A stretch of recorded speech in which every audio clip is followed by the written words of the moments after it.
पाकिस्तान के सबसे बड़े सूबे पंजाब का वजीर आला होते हुए भी वो और उसकी बेगम रिक्शों में धक्के खाया करते थे। उसने किसी किस्म की कोई मुराद नहीं ली, किसी किस्म की कोई करप्शन नहीं की, किसी किस्म के कोई बड़े गाड़ियों के प्रोटोकॉल्स नहीं लिए। बताने वाले बताते हैं कि वो शख्स खुद कोई सवारी ना होती तो घर से पैदल ही वजीर आजम हाउस की तरफ चला जाता। उस शख्स ने वजीर आजम बनने के बाद कभी शहाना प्रोटोकॉल या वजीर आजम हाउस में रहने का नहीं सोचा, बल्कि उसने अपनी जिंदगी एक छोटे से फ्लैट में गुजार दी। आज मैं जिस शख्सियत का तारुफ आपको करवाने जा रहा हूँ, आप में से शायद बहुत कम लोग ही उनके बारे में जानते होंगे। वो सिर्फ 1996 से 1997 तक निगरान वजीर आजम पाकिस्तान के ओहदे पर फाइज रहे। इस एक साल के निहायत कलील अरसे के दौरान उन्होंने निहायत सादा जिंदगी गुजारी। वो शख्स कोई और नहीं, एक दरवेश, एक फकीर, एक मलंग और एक ईमानदार आदमी, साबिक वजीर आजम पाकिस्तान मलिक मिराज खालिद है। 20 सितंबर 1916 को लाहौर के एक गांव में पैदा होने वाले मलिक मिराज खालिद 4 बहन भाइयों में सबसे छोटे थे। उन्हें पढ़ने लिखने का बेहद शौक था, मगर गांव में कोई स्कूल ना होने के सबब उन्हें तकरीबन 2 मील तक घर से पैदल स्कूल के लिए जाना पड़ता था। मिडिल के इम्तिहानात में इम्तियाजी नंबरों से पास होने के बाद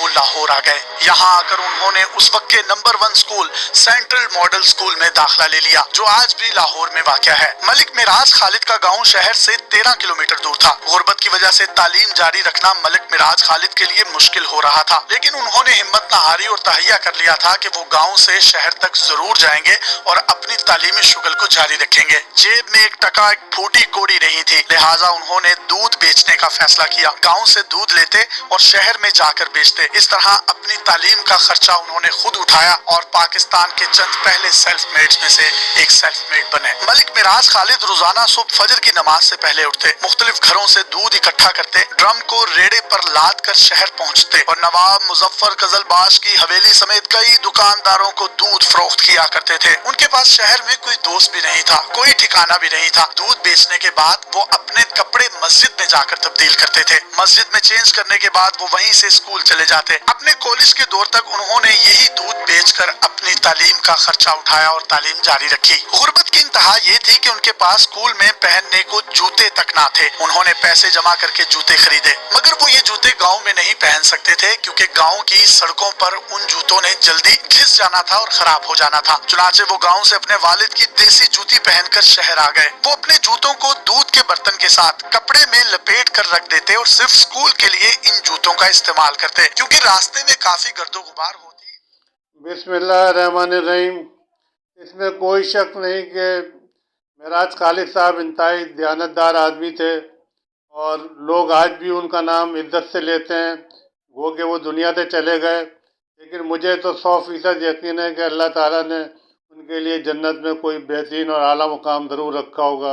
ये वो लोग हैं जिनके ऊपर पाकिस्तान फ़ख्र कर सकता है, जैसे डॉक्टर अब्दुल कदीर खां साहब थे, अब्दुल सत्तार ईदी साहब थे, मिराज खालिद साहब थे। अब आप खुद सोचें कि हमारी जो सियासत के हालात हैं, उसके अंदर छोटे से छोटे मिनिस्टर जो होते हैं या छोटे से छोटे मुशीर जो होते हैं, वो अरबोपति बन जाते हैं और उनके लिए अरबोपति बनना कोई मसला नहीं होता।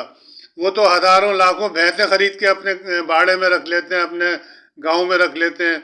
ये बेचारे तो सिर्फ दूध बेचने के लिए पता नहीं किस तरह से भैंसें खरीदते होंगे और किस तरह से उन्होंने अपना दूध का कारोबार शुरू किया होगा।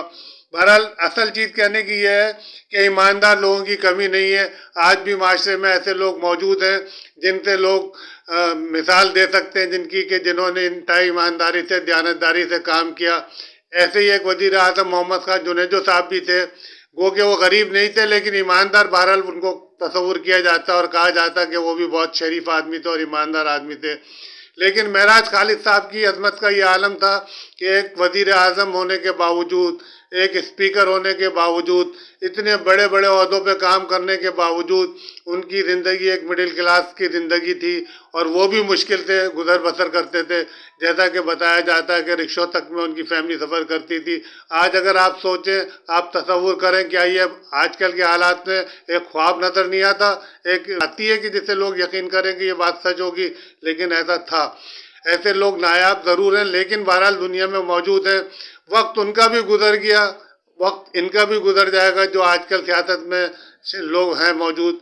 लेकिन इनके वक्त में और मौजूदा लोगों के वक्त में एक बड़ा बुनियादी फ़र्क यह है, مستقبل کا اللہ ہی جانتا ہے کہ قیامت کے دن کیا ہوگا، لیکن جو چیزیں ان کی ہم نے دیکھی ہیں، جو باتیں ان کی سنی ہیں، اس کو دیکھ کر ہر آدمی ایک بات یقین سے کہہ سکتا ہے کہ وہ جنت میں ایک بہترین مقام ضرور حاصل کرنے میں کامیاب ہو جائیں گے، اور بلکہ مرنے کے بعد انہیں دے بھی دیا گیا ہوگا، کیونکہ ایسے لوگ وہ بہت کم ہوتے ہیں جو اتنے بڑے بڑے عہدوں پہ کام کرنے کے باوجود بھی دنیا سے جاتے وقت خالی ہاتھ جاتے ہیں۔ ان کے پاس کوئی جائیدادیں نہیں ہوتی جو انہوں نے ناجائز طریقے سے، ناجائز ذرائع سے کمائی ہو، اور یہی ان کا ایسٹ ہوتا ہے کہ وہ دنیا میں خالی ہاتھ آ کے خالی ہاتھ جاتے ہیں، لیکن اپنے اوپر اپنی زندگی کا کوئی بوجھ ساتھ لے کر نہیں جاتے۔ اللہ تعالیٰ ان باتوں کو سمجھنے کی سب کو توفیق عطا فرمائے۔ پاکستان زندہ باد۔